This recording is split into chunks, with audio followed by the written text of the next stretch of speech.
मैं aligner industry को बिल्कुल भी कॉन्ट्राडिक्ट नहीं कर रहा, लेकिन मैं आपको ये बताना चाहता हूँ कि सही चीज़ देखो, मार्केट में आप निकलते हैं ना तो हर तरह की चीज़ है, हम पूरी इंडस्ट्री को ब्लेम नहीं कर सकते, लेकिन अलाइनर इंडस्ट्री अभी हाल फिलहाल में है तो ये बहुत पुरानी इंडस्ट्री, लेकिन हाल फिलहाल में काफ़ी सारी ऐसी कंपनीज घुसी हैं जो कि आपके साथ फ्रॉडुलेंट तरीके से ट्रीटमेंट को अप्रोच करवा रही हैं। क्योंकि फ्रॉडुलेंट तरीका उसे मैं कहूँगा जहाँ पर ऑर्थोडोंटिस्ट जो कि टीथ अलाइनमेंट का स्पेशलिस्ट होता है वो है ही नहीं। The first ingredient of any orthodontic treatment is the orthodontist. अगर वो है ही नहीं, it is impossible to achieve the results. आइए इस वीडियो में और जानते हैं कि आपको अलाइनर्स के अपने ट्रीटमेंट को कैसे स्टार्ट करना है। First point before ordering the aligners for you is that you know your own self. अपने आप को पहचानो, क्या आप अलाइनर्स वाकई में पहन पाओगे?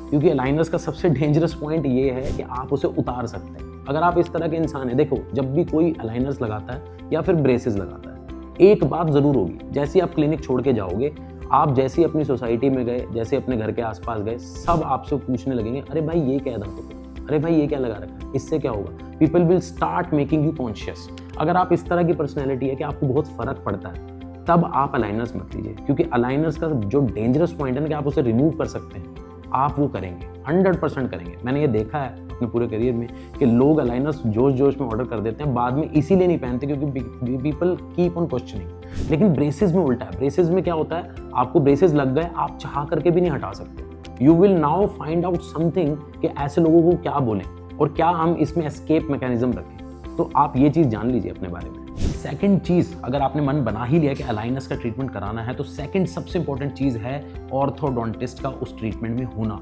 और उसके लिए आपको क्लिनिक के थ्रू, जो आपके नियर बाय क्लिनिक है, उसके थ्रू ये ट्रीटमेंट कराना होगा। देखो ऑर्थोडोंटिस्ट ज़्यादातर कंसल्टेंसी पे ही आते हैं, उनके अपने क्लिनिक्स नहीं होते। तो आप कोई भी नियर बाय अच्छा क्लिनिक जहाँ पर ऑर्थोडोंटिस्ट आते हो, उनसे ये ट्रीटमेंट कराएं, ना कि कोई एमआर आपके घर पे आए या फिर किसी क्लिनिक पर रेंट करके आए और डॉक्टर बैठा है मुंबई, पुणे या फिर बैंगलोर में और वो आपका ट्रीटमेंट वर्चुअली देख रहा है। No, a real hand is important. मैं बार बार ऑर्थोडोंटिस्ट के होने के लिए क्यों कह रहा हूँ? क्योंकि they are made for teeth alignments, they are specialist of it.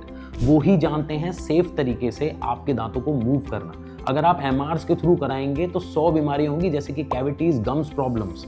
तो please do not pick that road. अच्छा, तीसरी बात जो बहुत ज्यादा इंपॉर्टेंट है अलाइनर ट्रीटमेंट शुरू करने से पहले, वो ये है कि अच्छा ब्रांड पकड़ें, एक पुराना ब्रांड पकड़ें। अलाइनर्स के बहुत सारे ब्रांड्स हैं, नाम नहीं लूंगा, स्पॉन्सर्ड वीडियो नहीं है ये, लेकिन आपको खुद ही देखना होगा कि ये जो कंपनी जिसे मैं चूज कर रहा हूँ, इसको इस इंडस्ट्री में कितने साल हो गए। हाँ, थोड़ी सी एक हिंट दे देता हूँ, इंटरनेशनल कंपनीज पे जाओ। जो इंडियन ओरिजिन कंपनीज हैं उनमें अभी वो बिल्कुल नहीं है, अभी उनको धीरे धीरे खुद ही पता चल रहा है कि क्या करना है क्या नहीं, है ना। और उन लोगों ने ही ये स्टार्ट करी है गलती कि वो बिना ऑर्थोडोंटिस्ट के ट्रीटमेंट को करने लगे। तो आप इस चीज़ का जरूर ध्यान दीजिए। सबसे इंपॉर्टेंट टिप दे रहा हूँ आपको, जोश में आकर के major chunk of whole treatment price मत दे देना शुरुआत में। अगर मान लो आपका अलाइनर का ट्रीटमेंट 1 लाख का है, यूजुअली आपका अलाइनर का ट्रीटमेंट ऐसे ही जाता है, 80,000, 1 लाख, 5 लाख तक जाते हैं केसेस।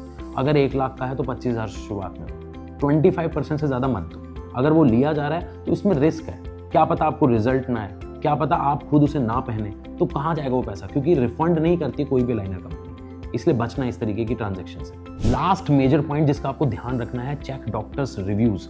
जो भी आपके ऑर्थोडोंटिस्ट हैं जो आपको अलाइनर ट्रीटमेंट देने वाले हैं, आप उनके रिव्यूज चेक करें और रियल टाइम पेशेंट्स के रिव्यूज चेक करें। कम से कम उनके ट्रीटेड 3 से 5 ट्रीटमेंट ऐसे जो केसेस हैं उनसे डायरेक्ट मिलने की कोशिश करें। आप वहाँ पे जाइए, आप फ्रंट बोलिए, क्योंकि बहुत महंगा ट्रीटमेंट है। आप उनसे बोलिए, क्या आप मेरी बात करा सकते हैं आपके ऑनगोइंग किसी पेशेंट से जिसका ट्रीटमेंट पिछले 6 महीने से चल रहा है या 7 महीने से चल रहा है? इसके बिना ट्रीटमेंट स्टार्ट मत कराइए। अभी कहीं मत जाना दोस्तों, आपको एक बहुत ही इंपॉर्टेंट टिप देने वाला हूँ जिससे कि आपका अच्छा खासा पैसा बचेगा। उससे पहले आप वीडियो को लाइक कर दीजिए। अगर आपको इन्फॉर्मेशन शेयरेबल लग रही है अपने ऐसे दोस्तों के साथ जो अलाइनर्स के बारे में सोचते हो, तो उनको जरूर शेयर कीजिए, वो आपको जरूर थैंक यू बोलेंगे। आपको कोई भी खुद डाउट हो रहा है तो मेरे कमेंट सेक्शन में आप डालिए, हम आपको जरूर रिप्लाई करेंगे टाइम लगते ही। तो इंपॉर्टेंट चीज़ वो ये है कि अलाइनर्स एक रिमूवेबल चीज़ है और वो खो सकती है। अगर अलाइनर आपने खो दिया तो उस समय आपके डेंटिस्ट आपसे अच्छा खासा चार्ज करेंगे। इस चीज़ को, इस इवेंट को पहले से प्लान करके, आप मान के चलिए आप खोएंगे, पहले से ही प्लान करके अपने ऑर्थोडोंटिस्ट से बात कर लीजिए। अगर ऐसा सिनेरियो होता है तो आप मुझे कितना चार्ज करेंगे और वहाँ पहले से ही बार्गेनिंग कर लीजिए।